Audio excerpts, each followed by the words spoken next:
All right, friends, what is going on? Now we are going to be talking about one of my favorite tents. Well, actually, it's the kid brother of one of my favorite tents of all time. If you've been following this channel, you know over the years I've tested a lot of tents. I mean, a lot of tents. Some good, some bad, and some are absolutely extraordinary. And the extraordinary ones ultimately become my favorites. Now, that said, you know already, if you follow this channel, you know the Overlandish Base Camp V2, or the Base Camp in general, has always been, well, I take it back. The original one wasn't my cup of tea. It was when they came out with the version 2, version 3, they didn't just raise the bar, they just kicked the bar out of the way and just created a whole new lane. So among that journey, they came out with a kid brother to the Base Camp, and that is the Solo. Now, while I don't own a Solo, the Solo behind me is on loan, so I could create this video for you folks, because many of you are on the fence. Do I get a Base Camp? Do I get a Solo? How does the Solo set up? If I pick up a Solo, can you fit a cot in it? And once you have a cot in there, what does that do to the footprint? So this video right here is going to knock down a number of those questions that you folks have been asking.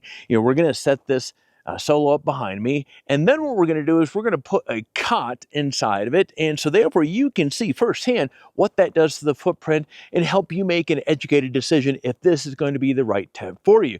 Now, these tents are an absolute blast. One of the reasons why Overlandish has consistently been on the top, not only are they consistently pushing the barrier of what these hub style tents can do, because these tents, they're quite ubiquitous with hunters, fishermen. You can actually set these things up as saunas. So there's a lot of use cases that you can do with these. Not to mention, of course, they make great camping overlanding tents.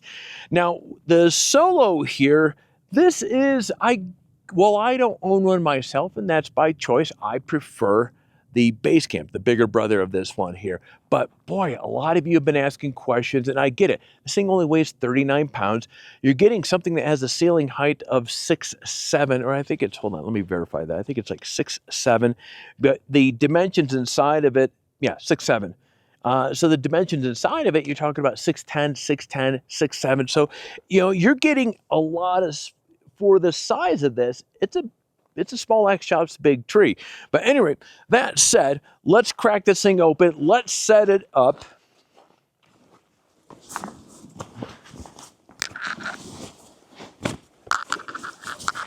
And you'll see why these tents are so popular among people, because it's the deployment side of things. I mean, they just go up so darn fast.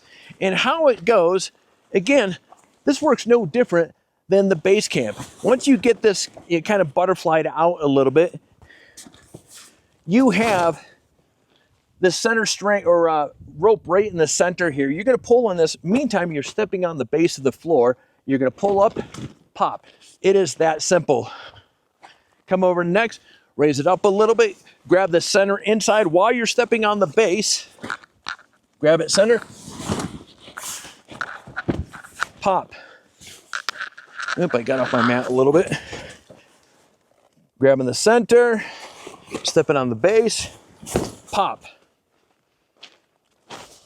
And last but not least, okay. Now the final act of this is getting inside and popping up the roof.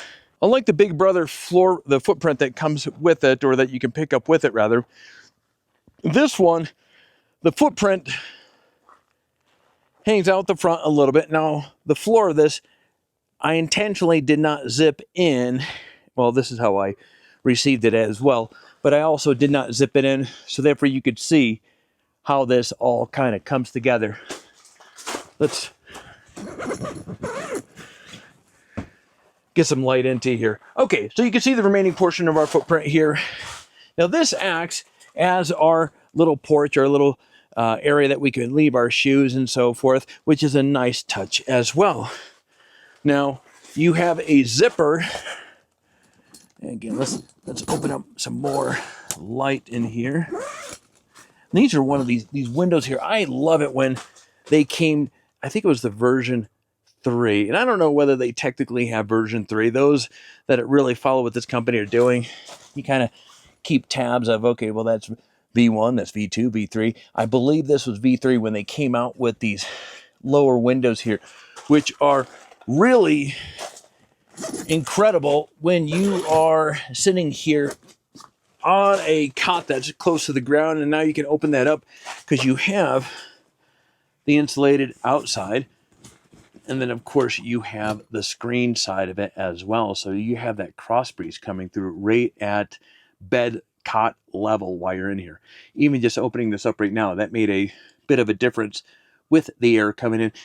And not to get too far off where I was a moment ago, one thing I really like what they do is you have these orange bits, so it's really easy for you to see all your zippers and everything right there. Okay, as I was saying, okay, you have a zipper, heavy-duty zipper that goes around the perimeter of the base of this tent. So that allows you to easily, quickly zip in the floor itself. All right, now, one of the things I really like with the base camp, and also the Solo here, they have the Velcro bits on the doors, so it's easy for you to get everything out of the way. Windows, all Velcro down. You have nice plastic snaps there to get that out of the way. And then, of course, as I mentioned a moment ago, you have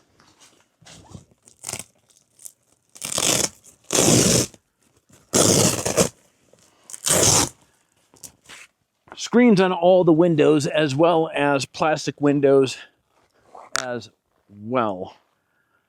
So screen, smaller window, and just like the larger Big Brother, yeah, I didn't fold that up as nice, but you get the point. You have a larger window, one larger window on these, and then you have 3 of the smaller ones.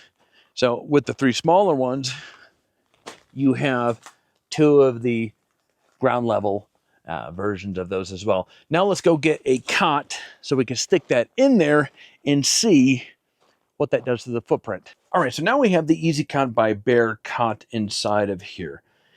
And I wanted to set this up so therefore you can make a judgment call for yourself, because the couple questions that come up quite often with regards to the Solo is, once you have a cot in here, what does that do to the footprint? Well, as you can see, this corner right here, I am just hitting the wall right there.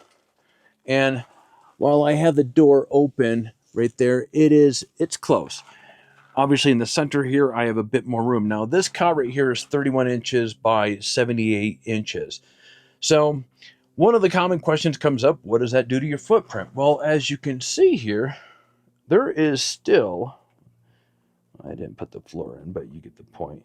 So you can see what that does to the footprint. Actually, let me go back over here because I didn't put the footprint in there, so therefore you can have some contrast because the floor is black. So obviously with the ground of the forest here, you can see more clearly on video here what that does to your footprint. So that's what a single cot looks like. Now, another question that comes up is, okay, what about a disco bed? Putting a bunk inside of one of these things. Well, the disco bed large, that is roughly 4 inches longer than this right here. And that is, I'm near sure that's like 36 inches tall. So, look at 4 inches, that's going to be right about here. I believe this right here, it's going to be tight. I'd be willing to bet you would be able to fit that in here. Obviously, you'll need to shimmy it around. That door is going to be adios. You're not going to be able to do much with that unless you move the cot in the center. So one person would be able to have, basically it would turn out to be, let's move this over here. So imagine that right here. So you have about 1.5 feet space here, about 1.5 feet space there. So bottom bunk person has that for living space, and top bunk is going to have this area. And so you can see on both ends, you have quite a bit more space, and then obviously visualize coming up. So you'll be 36 inches or so. We'll put that right about here. So a disco bed large will fit in one of these. It's just a little snug, but it will work. In the plus side, as I pointed out a moment ago, you have the windows on the bottom. So whoever is on the bottom bunk, this works out perfect. So look at that, was almost perfect for if you're on the bottom bunk. And obviously the person up on top, you have the big old window right there, and you have the smaller window right here, and obviously the two on the end here. So plenty of ventilation inside of this here. One other thing I do want to point out is up on the top of the Solo, you have, and these are vents here. You have one here and you have one on this side as well. So the Solo, again, when you look at this right here, this is just a miniature, not to be Captain Obvious, miniature base camp, but you have all the same amenities, features, the benefits, you know, in terms of deployment side of it. This punches the same weight class as the Big Brother. It goes up fast. I was taking my time showing how that goes up, and as you can see, it is blazing fast. All right, friends, and there you go. That is how quick it is to set up one of these Solos, and also from a space standpoint, what putting a cot or even a disco bed does to the footprint of this tent. If you have any questions about this video, or any of the bunks or cots or this or that that I have used, or this one right here, leave them down in the comments down below. And if you found some value with this video, hit that like button, hit the subscribe so we get to see more of each other. But friends, that is all I have. I will see you in the next video.